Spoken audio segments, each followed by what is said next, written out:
하나님께서 우리에게 주시는 말씀 같이 보겠습니다. 마태복음 5장 1절에서 12절까지 말씀입니다. 저와 여러분들이 한 절씩 교독하여서 읽겠습니다.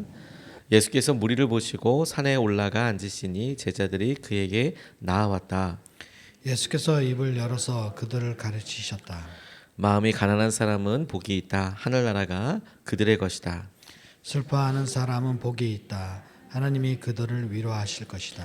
온유한 사람은 복이 있다. 그들이 땅을 차지할 것이다. 의에 줄이고 목마른 사람은 복이 있다. 그들이 배부를 것이다. 자비한 사람은 복이 있다. 하나님이 그들을 자비롭게 대하실 것이다.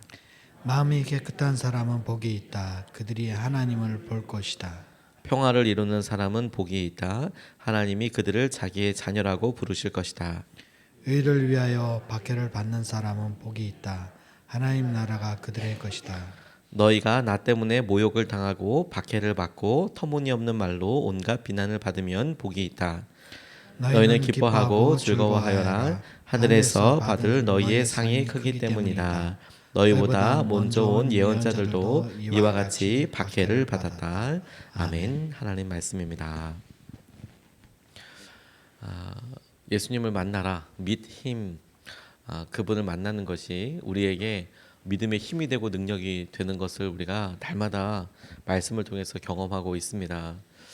우리가 아이와 함께하면, 사랑하는 우리 딸이나 아들과 함께하면 그 아이가 할 수 있는 일이 없다 하더라도 우리가 그 아이를 지켜야 하고 그 아이를 사랑하기 때문에 전혀 다른 눈으로 세상을 보게 되고 전혀 다른 눈으로, 시선으로 우리 앞에 직면한 일들을 이렇게 해석하게 되는 일들이 여러 번 있습니다. 우리가 결혼을 하더라도 우리 혼자만 갖고 있었던 생각과 나를 믿어주고 의지해주는 사람이 있을 때 내가 일을 어떻게 해야 할지, 어떻게 받아들여야 될지 생각이 확 바뀌곤 하지요. 저 혼자 있을 때에는 저의 연약함을 제가 스스로 깨달을 때마다 움츠러들기도 하고 힘들기도 한데, 똑같은 일을 직면해도 저를 믿어주는 저희 아내가 제 옆에 있을 때 그 일을 제가 예전에 어렸던, 혼자 있었던 그런 모습으로 받아들이지 않고 나를 믿어주고 함께하는 사람을 통해서 전혀 다른 눈으로 고백하고 나아가는 일들이 우리 삶에 굉장히 많습니다. 주님과 함께할 때, 주님께서 우리와 함께하시는 것을 또한 우리가 스스로 알 때 우리에게 일어나는 믿음의 눈에, 믿음의 시선의 차이가 이것보다 더 놀라운 은혜가 있는 것을 보게 돼요. 우리 혼자서 여러 어려움 상황들을 직면하게 될 때 나는 이래 라고 생각하는 것과 주님이 나와 함께 하시지, 그분이 함께 하시는 것 때문에 똑같은 어려움, 똑같은 가난함, 똑같은 슬픔에 대해서 우리가 고백할 수 있는 여러 일들이 달라지게 돼요. 오늘 본문 말씀은 산상수훈, 산상보훈이라고도 이야기하는 예수님의 설교 중에서 아주 유명한 본문 중에 하나입니다. 우리가 이른바 팔복이라고 8가지 복에 대해서 나와 있는 말씀인데, 예수님께서 이 말씀을 우리에게 전해주시면서 우리가 이것을 듣고 처음에 그냥 이 말씀을 그대로 느낄 때 조금 놀라게 되는 것은, 주님의 말씀을 듣고 있는 사람 가운데 가난하고 억울하고 슬프고 힘든 사람들에게는 예수님의 이 말씀이 한없이 놀라운 복된 소식, 기쁨의 소식으로 전화 왔을 테지만, 지킬 것이 많은 사람들에게는 내가 이걸 기쁨이라고 얘기해야 될까, 복이라고 이야기할까라고 놀랄 만큼 생각할 거리들을 많이 주게 되는 것이죠. 그런데 여기에 주님께서 우리에게 오늘 이 새벽에 우리에게 도전하시고 우리에게 확인하게 하시는 도전이 있다라고 생각하게 되었습니다. 첫 번째로 같이 붙잡고 기도하고 싶은 것은, 주님이 말씀하시는 복과 우리가 생각하는 복이 다르다라는 겁니다. 1절서부터 11절까지 말씀이 쭉, 3절서부터 11절까지 말씀이 쭉 길게 나와 있는데요. 가난한 사람은 복이 있다. 슬퍼하는 사람은 복이 있다. 5절 말씀도 온유한 사람은 복이 있다. 6절도 의에 줄이고 목마른 사람이 복이 있다. 자비한 사람이 복이 있다. 8절에 마음이 깨끗한 사람이 복이 있다. 평화를 이루는 사람이 복이 있다. 의를 위하여 박해를 받은 사람이 복이 있다.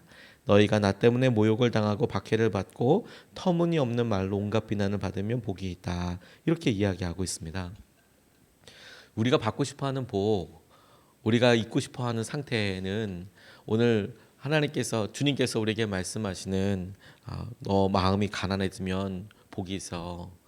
너 슬픔이 있을 때 너 복이 있어. 핍박과 의로 인하여서 아픔이 있으면 너 그런 복이 있어. 참 복되다라고 생각하는 상태와 우리 스스로가 정의하고 누리고 싶은 상태가 좀 많이 달라요. 우리가 바꿔하고 싶어하는 것은 마음이 가난해지는 상태를 원치 않아요. 우리는 풍족해지기를 원하고 마음이 가난해지는 것은 가급적이면 피하고 싶어 하죠. 오히려 우리의 마음이 가난해졌어. 우리의 삶이 가난해졌어. 우리는 그때가 주님께 기도해야 되는 순간, 이걸 빨리 극복해야 되는 순간이라고 생각을 하죠. 우리는 이 상태를 굉장히 쉽게 생각하지 않습니다. 슬퍼지는 상황을 면하기 위해서 건강과 재정에 대해서 준비하는 거 아닙니까?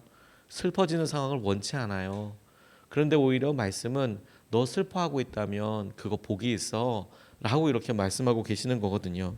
우리를 당황스럽게 하는 것은 하나님께서 우리에게 허락하시는 복은 우리가 어렵고 힘들 때에 그때를 중심으로 하고 있다는 거예요. 그러니 시선이 완전히 다른 거죠. 우리는 이 상태를 빨리 벗어나고 싶습니다, 주님. 우리는 이것이 내게 있어서 견딜 수 없을 만큼 어려움입니다. 우리가 그 문제를 그렇게 바라보고 있는데 주님께서는 똑같은 그런 어려움과 상황들을 보시고 아니야, 복된 거야. 너희들 복이 있다. 주님께서 우리에게 말씀하시는 게 하나님께서의 모든 일들에 대해서 복 주실 거다. 하나님께서 하신 여러 계획들이 있다라고 말씀하고 있다니까요. 우리가 보고 있는 것과 하나님께서 우리에게 말씀하시는 복이 달라요. 이게 우리에게 굉장히 중요한 믿음의 고백을 하게 합니다. 오늘 우리가 기도하고 오늘 우리가 붙잡고 주님 이것을 이 한계를 넘어서게 해달라고 하는 여러 일들이 주님께는 어떻게 보일까? 주님은 이것을 복이라고 이야기하시는 것을 우리가 어려움이라고 이야기할 것이 아니라 주님께서 복이라고 말씀하신 것에 따라서 이루실 그 다음 주님께서 어떤 약속을 주셨는지를 보게 하시는 것이 너무 중요하겠다는 생각이 들었어요. 하나님의 대사 우리 김하중 전 대사님이 세례 받으시는 이야기가 하나님의 대사라는 책에 나옵니다. 이분이 세례를 이렇게 받으실 때 갑자기 눈물 콧물이 다 쏟아지게 됐대요. 은혜가 막 이렇게 임하고 그 자리에서 쓰러지시는 일까지 있었답니다. 당시에 공직 생활을 하고 계셨거든요.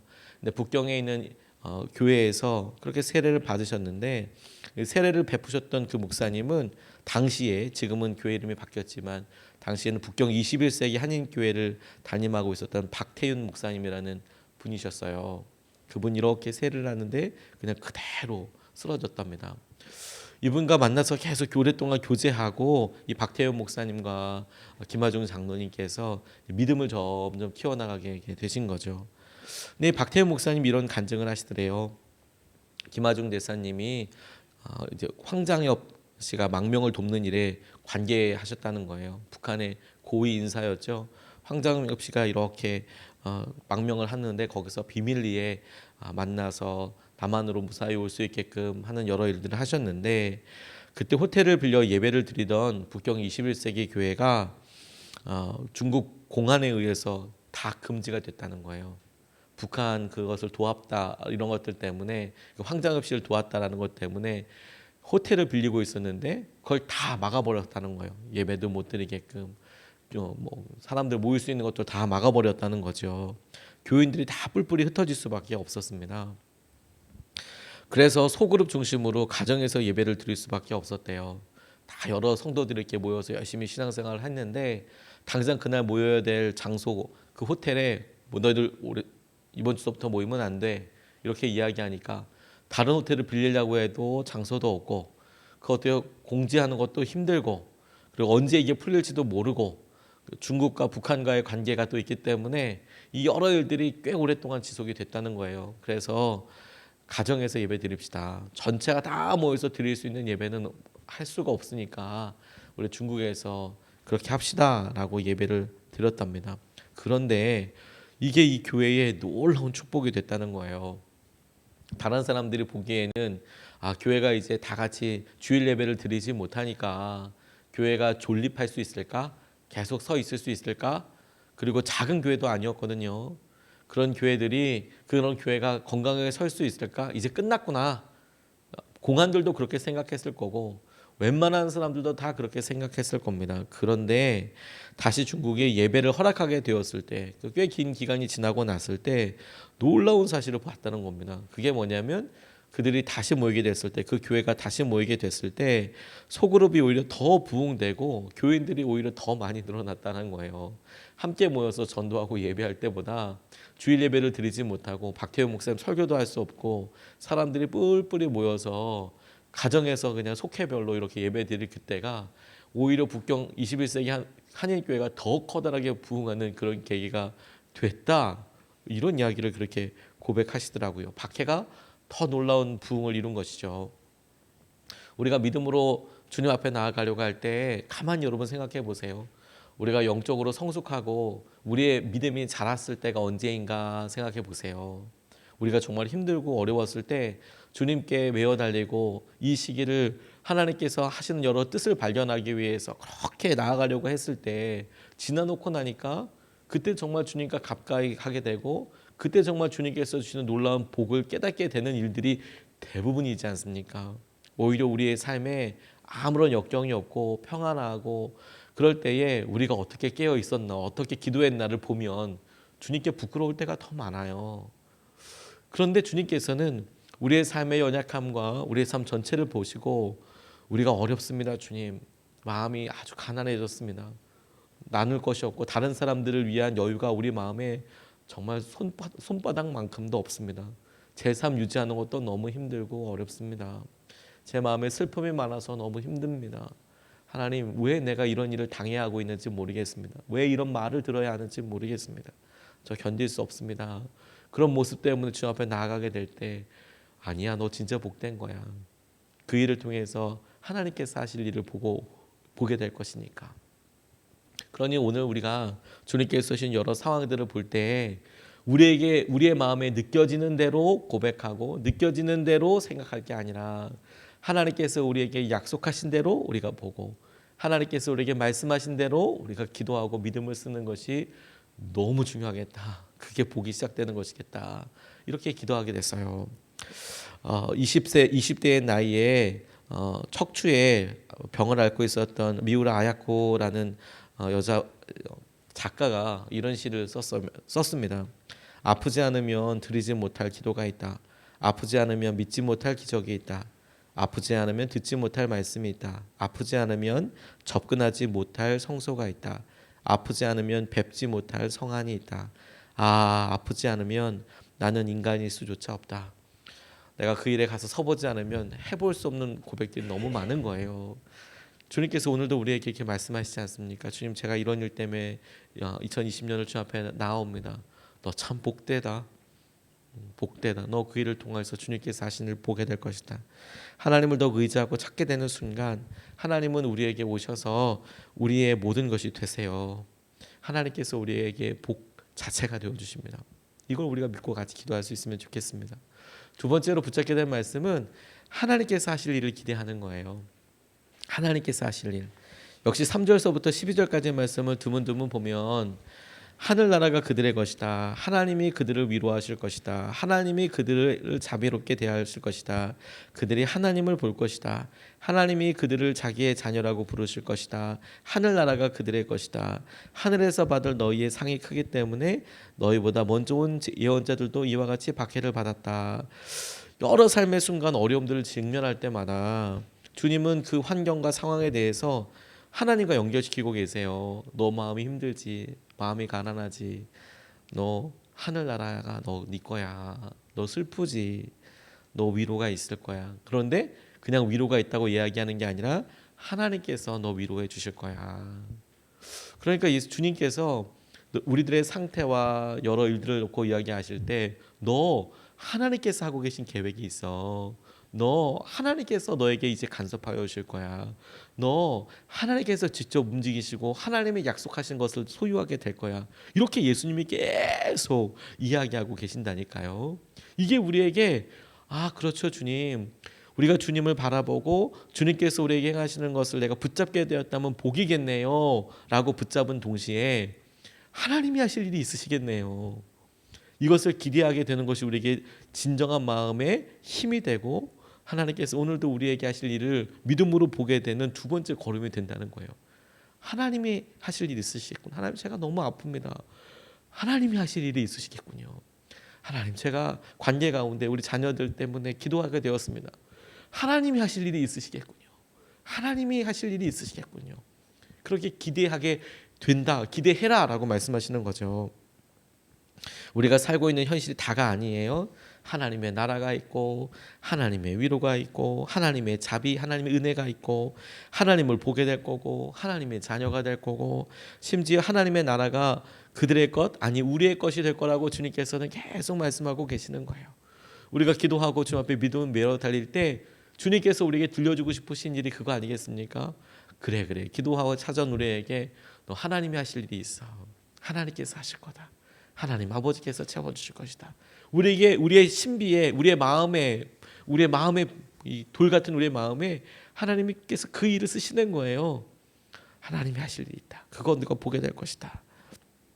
하늘나라에서 받을 상급을 이 땅에서 우리가 누리지 못하는 모든 것들보다도 더 값질 것이라고 이야기하고 있어요. 여기서 이걸 못하기 때문에 누리지 못하기 때문에 그래서 우리는 힘들다고 이야기하지만 하나님께서는 아니 여기서 못 누리게 되는 그것보다도 하늘에서 너희들이 오히려 누리게 될 것이 더 놀라울 거야.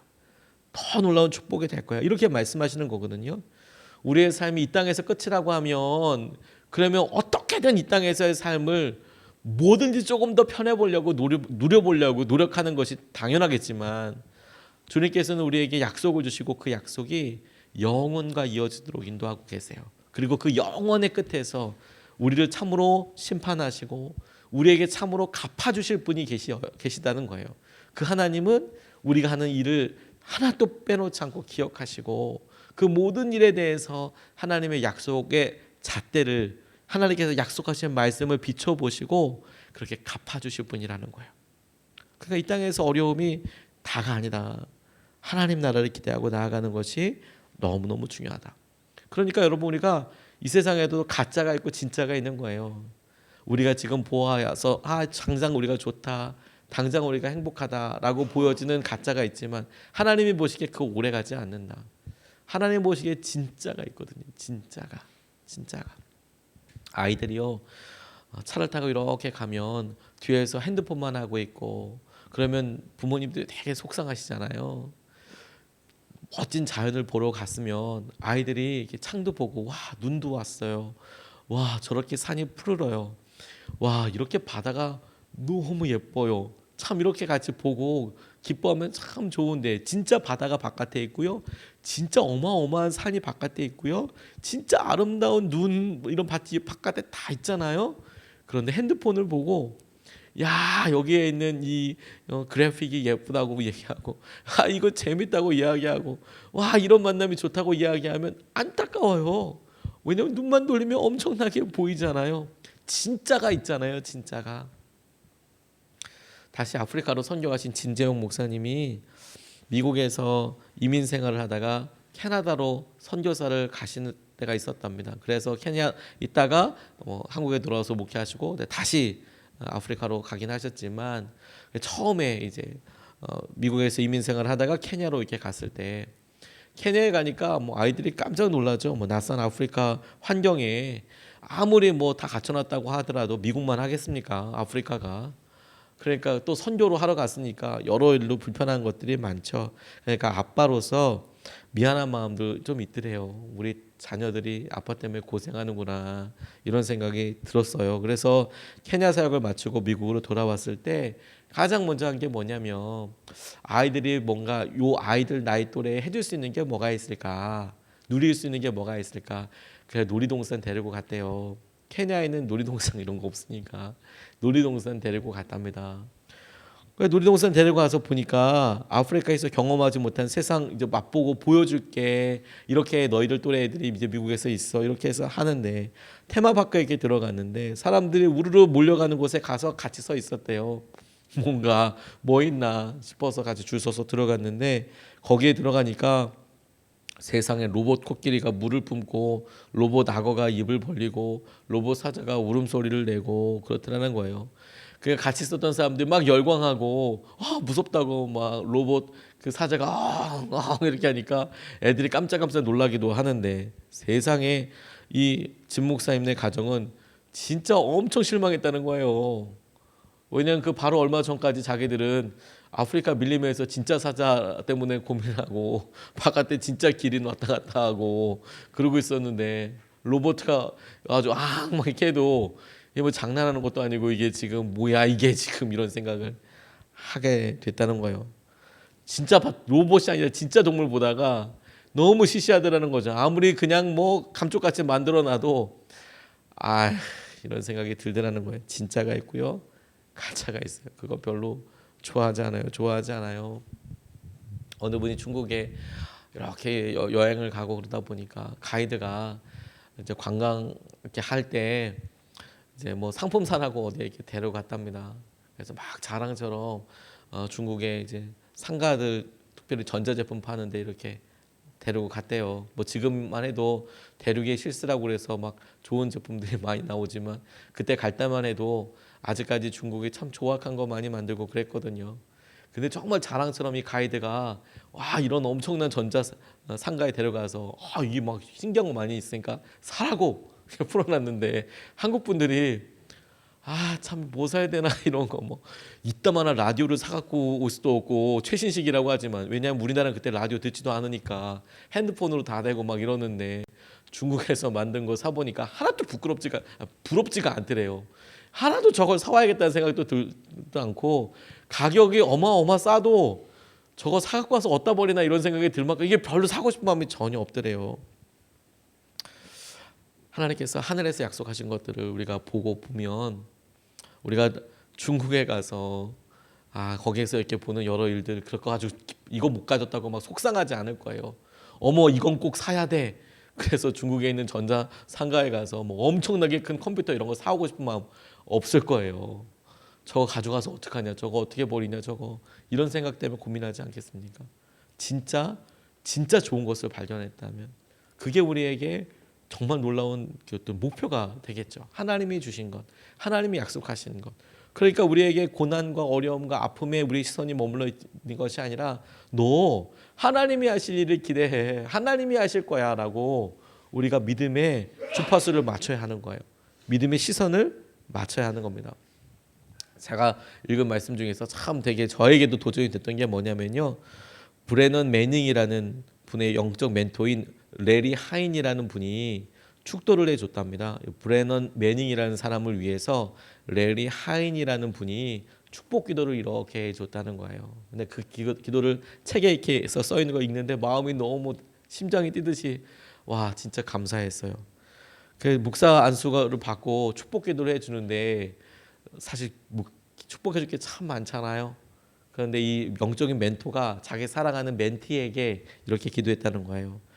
브래넌 매닝의 모든 기대가 좌절되고 그의 모든 계획이 수포로 돌아가고 그의 모든 바람이 어긋나서 어린아이처럼 무력해지고 가난해지길.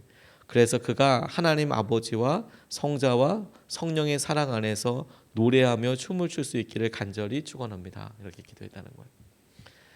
너의 모든 계획이 다 수포로 돌아가기를 내가 원한다. 너 어렵게 되기를 원한다. 그래서 네가 하나님과 예수님과 성령님 가운데 네가 그 가운데 춤을 추면서 동행하게 되기를 내가 진짜 원한다. 눈이 번쩍 열렸어요. 그렇죠, 하나님. 이 땅에 있는 것으로 만족하지 않고 오늘도 하나님이 하실 일을 기대해요. 두 가지 말씀을 같이 나눴어요. 첫 번째, 우리의 시선과 하나님의 시선이 달라요.